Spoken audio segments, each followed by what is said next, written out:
He called himself a man of God, but he was leading his followers to darkness. What happens when faith becomes fear and trust becomes a weapon? The dark story of Pastor Kevin O. Smith, Control, Crimes, and Consequences.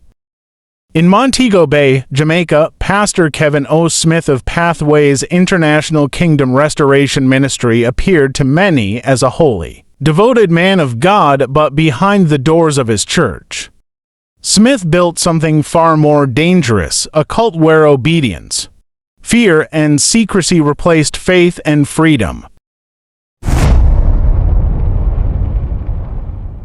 When a person wants to manipulate and brainwash you, the first thing they do is gain your trust. They make you believe in their words, their visions, and their promises. And once you trust them, they can change on you, control you, and do the most evil things, and you still won't see the bad in them. That's exactly what Smith did. He started by drawing people in with promises of healing, prophecies, and visions that seemed supernatural. Congregants were called to the pulpit, where Smith revealed intimate details of their lives that only God could know. He baptized them, gave them titles, and named them part of his flock, creating a sense of exclusivity and belonging. Families were labeled evil or accused of practicing obeah. Members were instructed to cut off loved ones to avoid spiritual contamination. Relationships were strictly monitored. If someone liked another congregant, Smith had to approve. Marriages and romances were discouraged or controlled entirely. Public shame became a tool. Confess a sin, and Smith would disgrace you in front of the congregation. Probation for months was common, instilling fear, dependency, and obedience. Over time, people became conditioned to trust him completely, obey without question, and hide everything from outsiders. This was the groundwork for what was about to happen. On the days leading up to October 17, 2021, Smith posted online, calling his followers to the church. The posts were dramatic. Dress in white robes. Leave cell phones at home. Hurry to the church, the ark is loading now. The flood is coming. Only the faithful will be saved. These messages created urgency and excitement. Congregants believed they were being summoned for a spiritual journey of purification and salvation. No one questioned the warnings.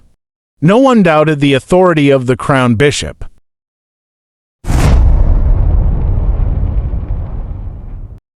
Inside the church compound. On the night of October 17th, over 100 congregants gathered at Smith's Church in Albion, Montego Bay. Among them were children, teenagers, and adults, all dressed in white. Phones were banned. Everyone was told this was a heavenly journey, a sacred ritual that would cleanse them for eternal life. Once inside, the tension escalated. Smith assigned roles to certain followers.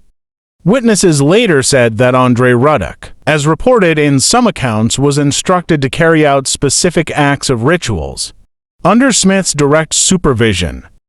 Others were tasked with holding people down or ensuring obedience.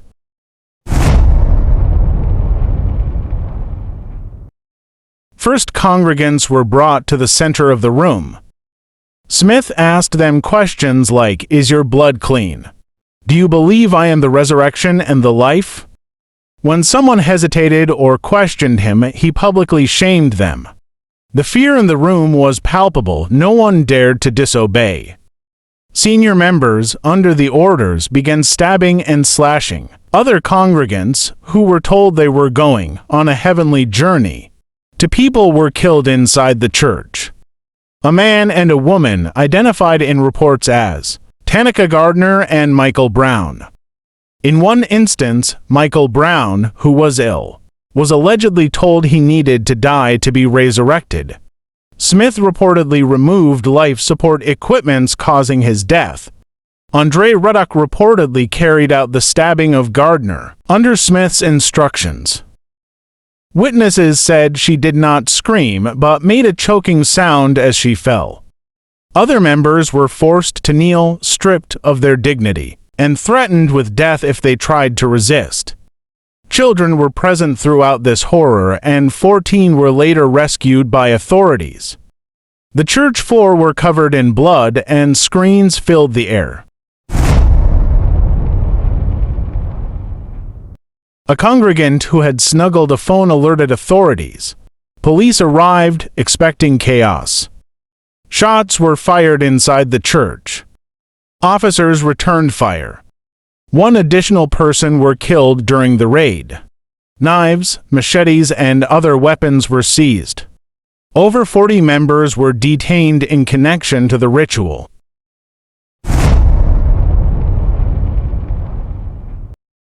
Smith was arrested and charged with murder and leading a criminal organization. He was being transported from Montego Bay to Kingston to face trial.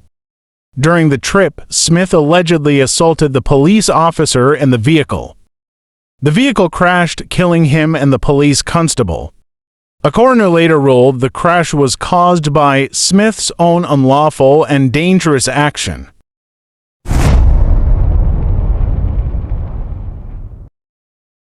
This was not only about murders. The trauma endured by congregants was immense. Years of manipulation left adults ashamed, fearful, and isolated from their families. Children witness unimaginable violence, leaving lasting psychological scars. Survivors reported being conditioned for years to obey, suppress doubt, and surrender their judgment entirely to Smith. The techniques he used, prophecy, secrecy, public shaming, and isolation, were systematic, leaving people vulnerable and obedient.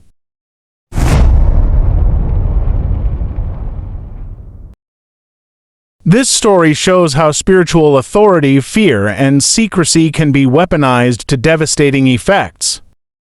Evil does not always wear masks. Sometimes it comes in a robe, holding a Bible, and asking for your trust. Ask yourself, who do you trust too much? When someone demands absolute obedience, secrecy, and shame are these red flags. Why do people stay when something feels wrong?